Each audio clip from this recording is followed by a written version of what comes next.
Vasudevaya.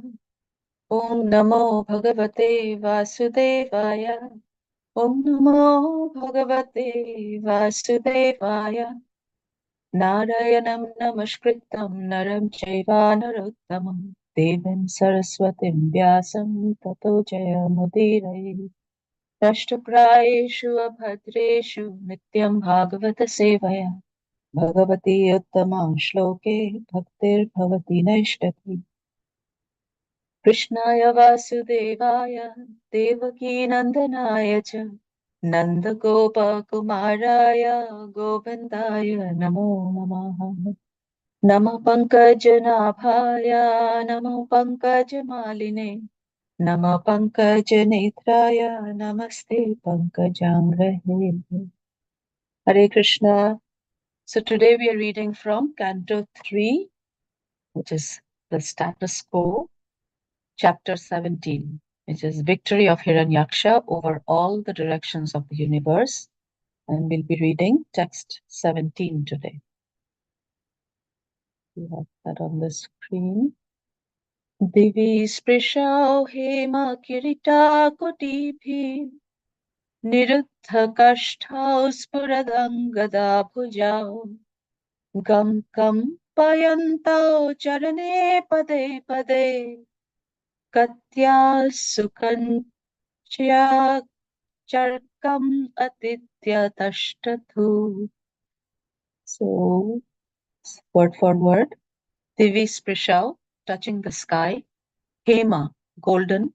Kirita, of their helmets. Kotibihi, with the crests. Niruddha, blocked. Kashtau, the directions. Spurat, brilliant. Angada, bracelets. Bhujao, on his arms.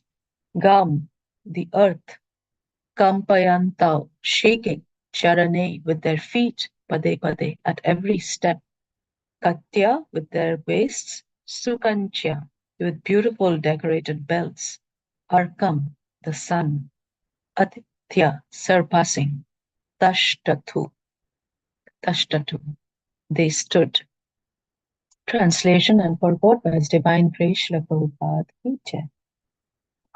Their bodies became so tall that they seemed to kiss the sky with the crests of their golden crowns. They blocked the view of all directions, and while walking shook the earth at every step. Their arms were adorned with brilliant bracelets, and they stood as if covering the sun with their waists, which were bound with excellent and beautiful girdles.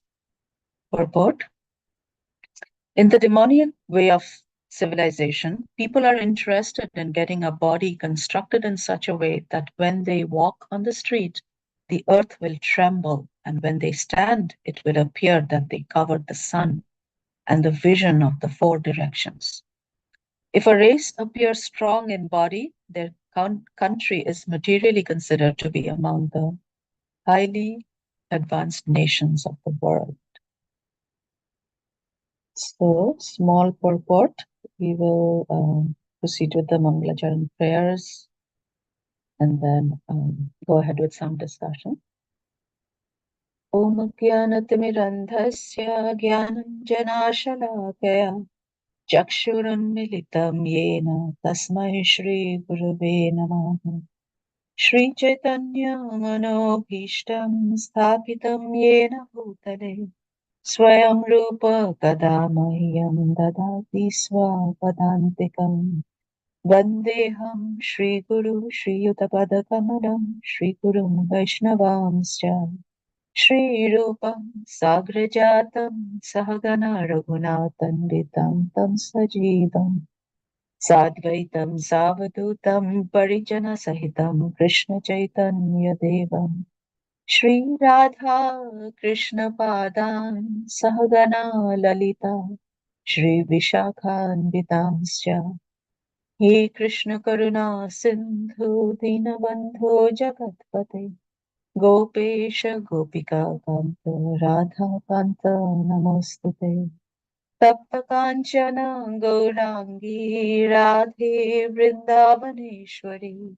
Vrishabhanu Musute Devi Pranamami Hari Priye. Vanchakalpatarubhyascha kripa sindhubhaiva cha patitanam pavanebhyo vaishnavebhyo namo namaha. Namo Vishnupadaya Krishna Prishtaya Bhutale Srimate Bhakti Vedanta Swami Niti Namine Namaste Saraswati Devi Gauravani Pracharine Nirvishesha Shunyavadi Paschata Deshatarine Jai Sri Krishna Chaitanya Prabhu Nityananda Shri Advaita Gadadhar Srivashadi Gaura Bhaktavinda Hare Krishna Krishna Krishna Hare Hare Hare Rama Rama Rama Hare Hare. Welcome, dear devotees, to this morning's Bhagavatam discussion. Following His Holiness Ramakatha Swami Maharaja's wonderful classes, I really don't know or have much to say, but I still feel fortunate to have the opportunity to read the Bhagavatam. I am completely unqualified, but take the opportunity for my purification. And before I start, I seek the blessings of my Guru Maharaj and all of you wonderful devotees, so I can speak something that is of some value to us. So, again, verse number 3, 17, 17. So we've been hearing about how Hiranyakashipu and Hiranyaksha were conceived, right, at the wrong time due to Mother Diti's desire. And we had read that Kashipa Muni had warned Diti that, this is not a good time. At this time, there are ghosts and goblins, rampant, and we should wait for this time to pass. However, Mother Diti would not, or could not, right? But of course, we learned later that this was all orchestrated by the Lord, right? And, who are we? I mean, including, any living being, who are we to control anything anyway, right? So Mother Diti's desire, at that same moment makes absolute sense, right? And everybody, they were all serving the Lord. So anyway, Hiranyakashipu and Hiranyaksha were born.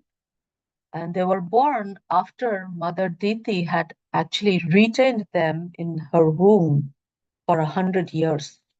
Because after that time, that moment had passed, she realized, the terror that her children were going to cause, the havoc that they were going to cause in this world. And so she actually retained them, that power, she had that power. But finally, they were born. And in the last couple of days, we heard from, Maharaj's readings that at their birth, there were fearful natural disturbances all around, right?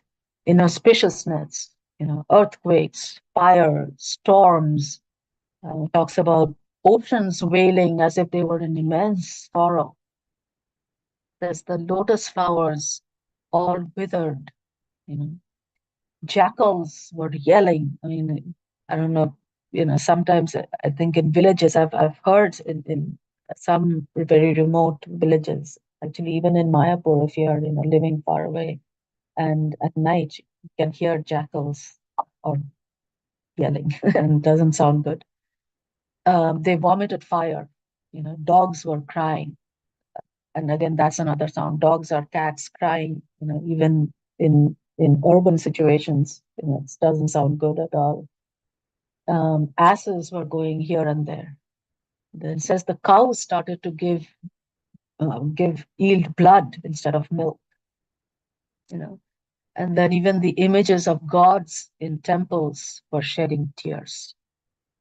So everything looked just very bad, right? And everyone was scared, except just a handful of people, like the four Kumaras, right? Who knew that this was actually a Leela, and that Jai Vijay, the gatekeepers of the Lord, because of their curse, and again, fully orchestrated by the Lord, were actually descending to the earth.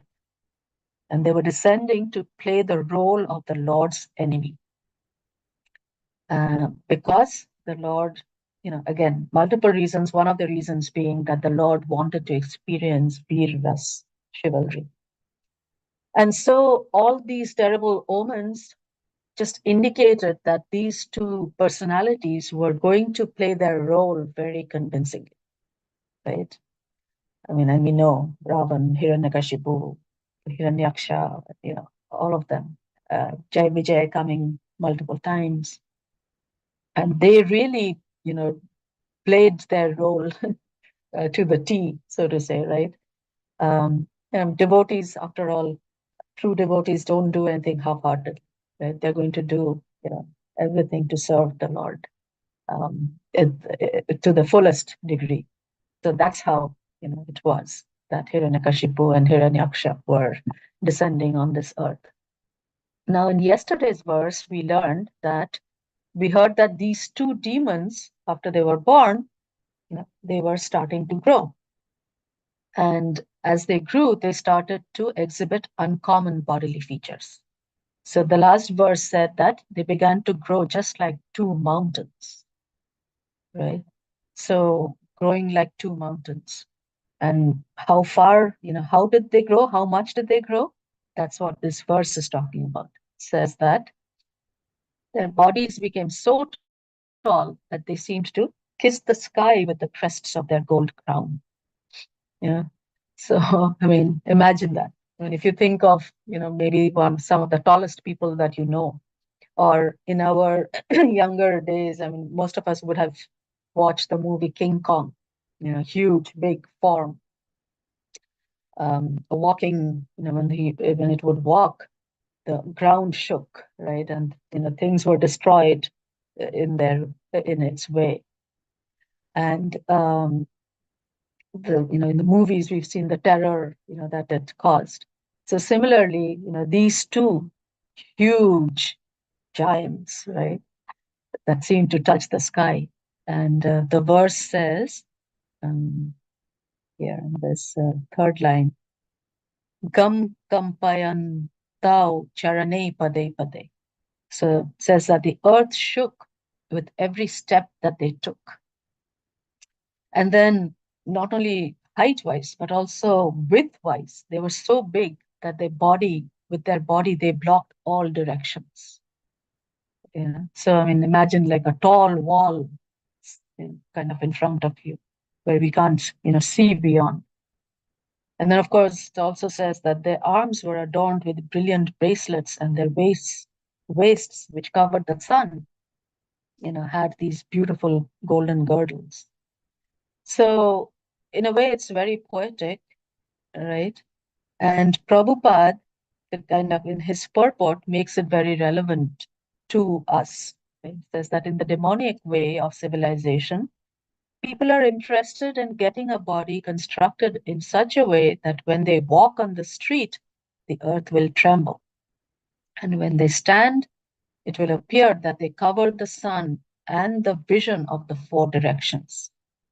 If a race appears strong in body, their country is materially considered to be among the highly advanced nations of the world. And that is quite true, we see, right? I mean, the Western world, for example, people are much, bigger, have bigger forms, they're taller, and they're very obsessed with, better, stronger bodies, right? They go to the gyms regularly, the activity or the habit of running in order to keep their forms strong and good looking and whatnot. I mean that's very very rampant, right? And depending on how long they live and how good they look and whatever not, as Prabhupada is saying, the materially those countries are considered to be highly advanced nations. His Holiness Radhanath Swami Maharaj, in one of his lectures, has kind of, brought it down, simplified it to our level, right? And he says that everyone, he says, everyone has a good dog and a bad dog within them, dog. And he says that whichever dog we feed, that's the one that becomes strong, right? Now, we know that in Kali Yuga, the divine and the demoniac both exist within us, within the same body, right? Unlike in the other yugas, where demons existed in a completely different planet or, different country. But in Kali Yuga, we, have both demoniac natures as well as the divine, of course. So in Bhagavad Gita, Krishna has explained about, he has a whole chapter 16, where he talks about the divine and demoniac natures. So we look at, in text 1, 2, 3, he talks about, so the Supreme Personality of Godhead said, fearlessness, one of the qualities. And fearlessness, how fearlessness? Fearlessness that no matter, and this is a divine quality, right? So the divine thing that no matter where I am, even in the darkest regions, Krishna is there with me, right? Avashya Rakshibe Krishna. So having that drira conviction that Krishna is there with me. So fearlessness is one of the qualities. Purification of one's existence, and this is a quality that the sannyasis are particularly focused on, purification. And just by having um, His Holiness Ramabhadra Swami Guru Maharaj here, and he just feels so purified in a way, right? And feel the strength to kind of keep going for a few more days, few weeks. So yeah, and it is, of course, a quality that all of us should be working on, right? And then let's look at a few others. Cultivation of spiritual knowledge, charity to the right right places, not just any kind of charity. Self-control, performance of sacrifice, study of the Vedas, austerity, simplicity, non-violence, truthfulness, freedom from anger, renunciation, tranquility. And again, we know all this, but always a good reminder. Aversion from fault finding. Now, this is something that just is so hard to do in a way, for me too.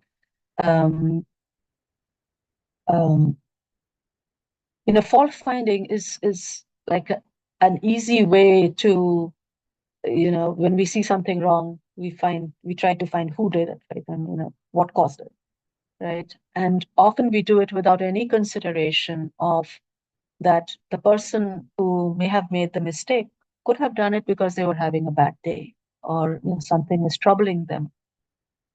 So we should actually show compassion, but because of all the conditioning that we have, it's the easiest thing to do is to find faults, right? And we often, in doing that, we are hurting our own progress. But it's so easy, it comes to us so naturally. So it's something that we really need to work on. I mean, I really need to work on. I have to be so careful about not finding fault, especially with Vaishnavas. And then compassion for all living entities. This is, again, in the last couple of days, we heard from Maharaj's classes that, we heard a beautiful definition of compassion, almost, a very graphic definition, right? He talked about anukampa, being a definition of compassion, which means trembling with someone who's in difficulty, right? So that is compassion. And then, of course, freedom from covetousness, gentleness, modesty, steady determination, vigor, forgiveness, fortitude, cleanliness, and freedom from envy and from the passion for honor. So it says that these transcendental qualities O son of Bharata, belong to godly men endowed with divine nature. Now, in contrast, Krishna also talks about qualities of the demoniac. In the very next verse, there's such pride, arrogance, conceit, anger, harshness, and ignorance. These qualities belong to those of demoniac nature, O son of Pritha. And he kind of elaborates them, further in text 7 onwards. It's quite a long list, but just to read a few, he says that in text 7, he says, those who are demoniac do not know what is to be done and what is not to be done. Neither cleanliness nor proper behavior nor truth is found in them. Then text 8, they say that this world is unreal, with no foundation, no God in control. That everything is within my control. Is what the feeling, and that's kind of propagated and in that is a nature that people want to cultivate, that I'm in control, I'm in control of my destiny and whatnot. Which, yes, we have to do the right things, but we have to know that God is in control. And they say the world is produced of sex desire and has no cause other than lust.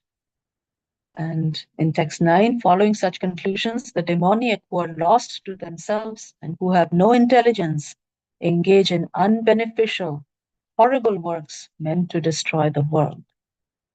And I'll read one more.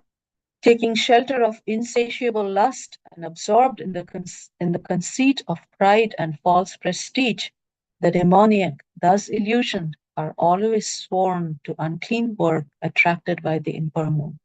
And it goes on with the rest of the chapter. And of course, all this is so important to us because, again, like we know in Kali Yuga, both divine and demoniac natures exist within us.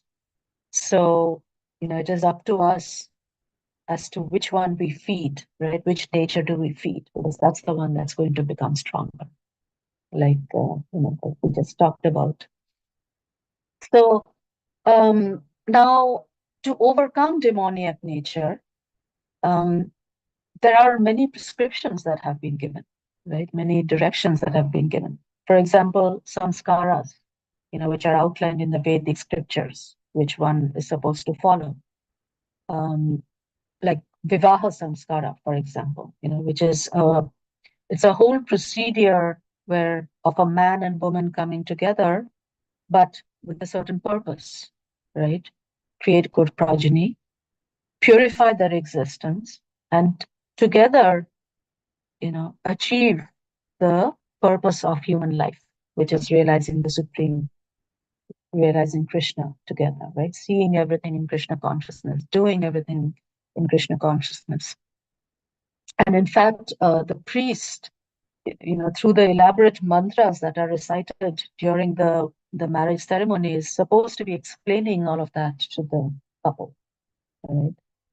And then the very important Garbhadhan Samskar, right, which helps to bring good souls to our lives and our homes, which is something that was obviously skipped here by Mother Didi. Now, of course, while marriage ceremonies still happen, vivaha ceremonies still happen, although the focus is more on the entertainment aspect of it, the sangeet and the dancing. And there are very few Brahmana priests that are able to explain the objectives so nicely. I was hearing of a recent wedding that took place in London where the priest just made it so Krishna conscious that everybody was just so emotional and in tears. One has to feel so lucky to be in such situations. But these days, everything is like, let's skip through those parts. Often you see in movies people, telling the priest, make it quick, right? Or court marriages, just do something, just write it, document it, and that's it. But still, marriage ceremonies do happen. But Garbhodhan samskar is almost like unknown, right? Other than, some very being in Krishna consciousness, we've learned about it and we know about it. And other than the samskars in the Vedas, very importantly, Krishna himself has given the way in Bhagavad Gita, right? Of course, whether we are willing to follow that or not is a different thing. In Bhagavad Gita 18.65, Krishna has said, Manmana bhavamat bhakto madhyaji mam namaskuru.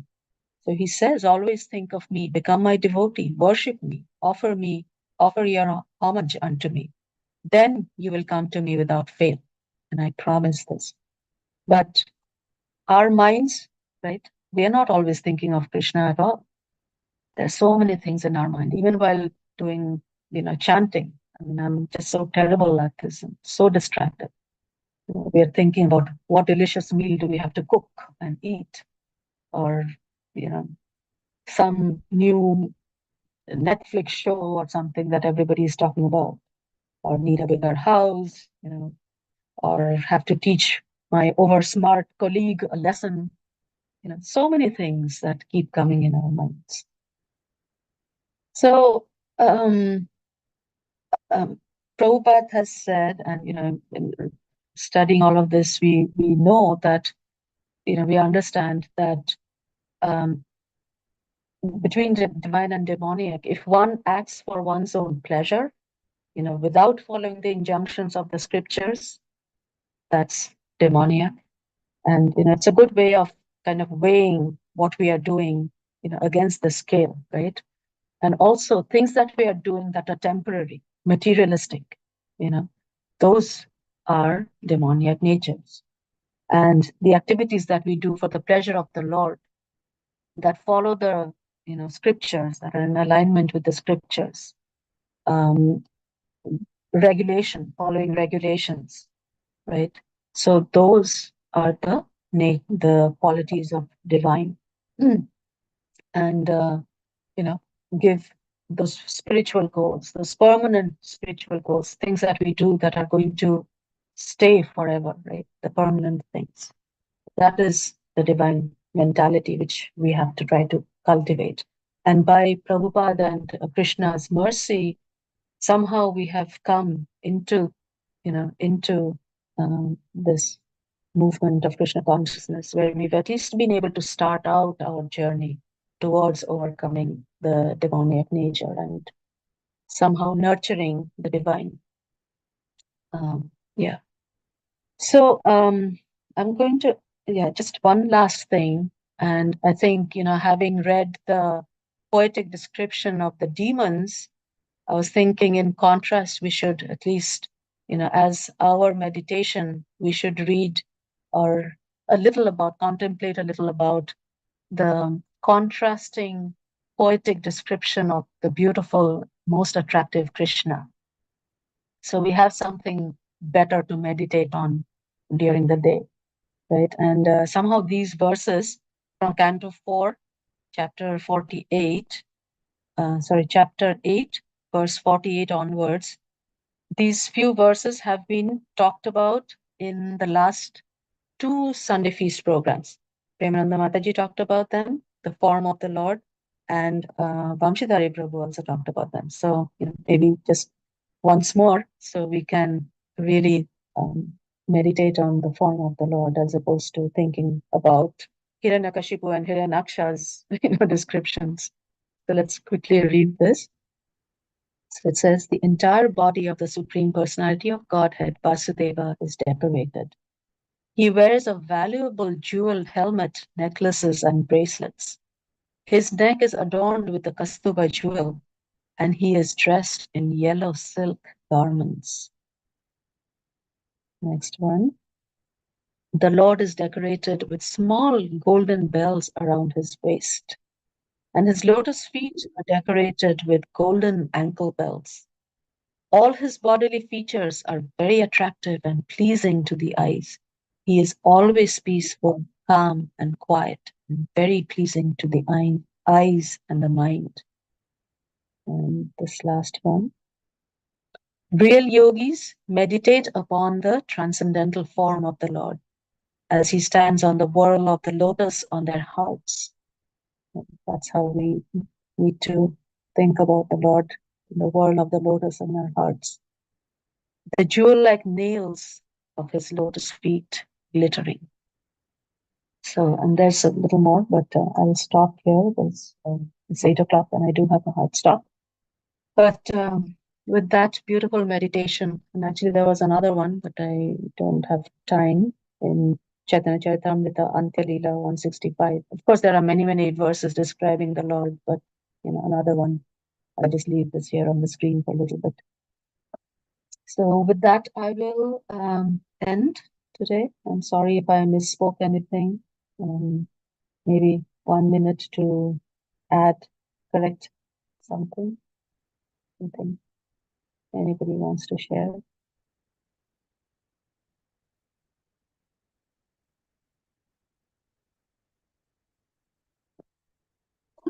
Hare Krishna Mataji, please accept my humble obeisances. All glories to Srila Prabhupada.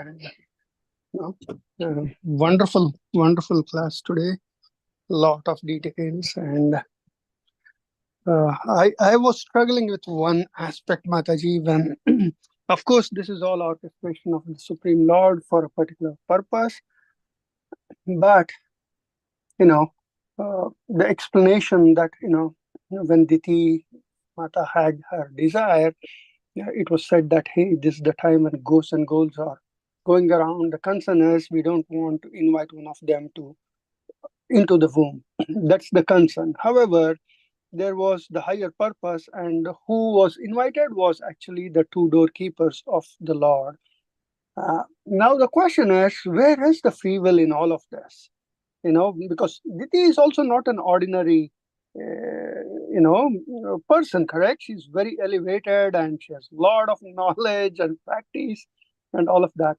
So where is free will in this? Because if free will was there, Diti would have prevailed on her desire, but she was not able to. So this is what I'm struggling with. I'll take the answer.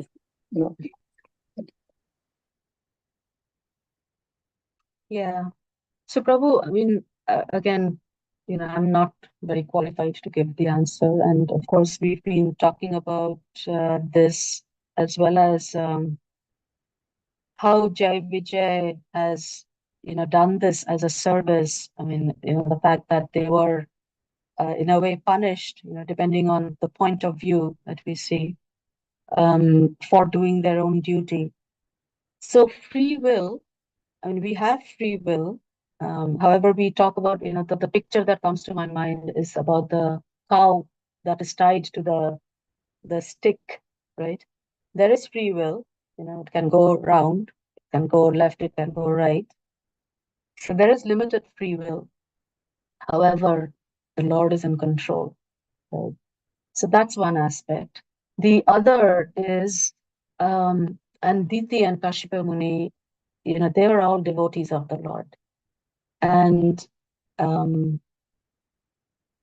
a way, I guess they're all playing along, right, in that whole Leela of the Lord. So those are the two things that I can think of. Yeah, again, not very, you may have a better answer. No, Mataji, I don't have any. That's why I'm struggling with it. But I'm these are all leelas, and we see when the leela is happening, some devotee or the other of the Lord will act in, the most unreasonable or unpredictable way, and that is when these outcomes happen. So I know a logical way of reasoning out of it, but I don't know why. So I don't think I should. It's speculation, basically. so so I don't know the answer. I'll leave it there, but thank you. Yeah. Yes, Prabhu. We are, I mean, limited free will, right? And yeah, and again, service to the Lord. I think those are the two things that I can think of. Hare Krishna Mataji, as Radha Kundai Prabhu said, very wonderful class, lot of knowledge, lot of wisdom. Every time I hear a devotee, I get amazed with how much wisdom and knowledge they have compared to what I know. But just comment on, I think you answered very nicely about the cow that is tied to a rope. You have that is the realm of your free will. And I personally, this is just my analysis that when it comes to birth, somebody coming into your life as a children or as an parents or as an husband and wife, I don't think that is a free will. That is your karma that you have accumulated. You get that as a blessing of your karma. But outside of that, I think you have definitely have some free will. At least that is my understanding. Yeah, I mean, there are some things, of course, karma plays a huge role, but there are some things, like the samskaras, right? Garbhodhan samskara, where throughout the day, the couple is meditating on Krishna, thinking of Krishna, and the consciousness, right? All of that has an impact, is what we learn, right, from the scriptures. So yeah, that's there is karma, but Krishna is all powerful. Krishna can override things.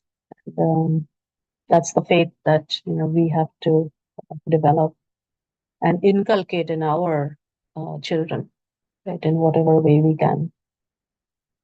So thank you for that. Okay, if nothing else, we'll end today. Grantaraj Srimad Bhagavatam ki jai, Srila Prabhupada ki jai, Nitai Gaur Premanande Hari Hari Bol. Panchakalpatarubhyascha kripa sindhu bhagavacha patitanam pavanebhyo Vaishnavebhyo Vaishnava ki jai. Nice class, Mataji. I was supposed to unmute and say something, but it's straight time. That's okay. Nice class. Hare Krishna. Hare Krishna. Hare Krishna, everyone.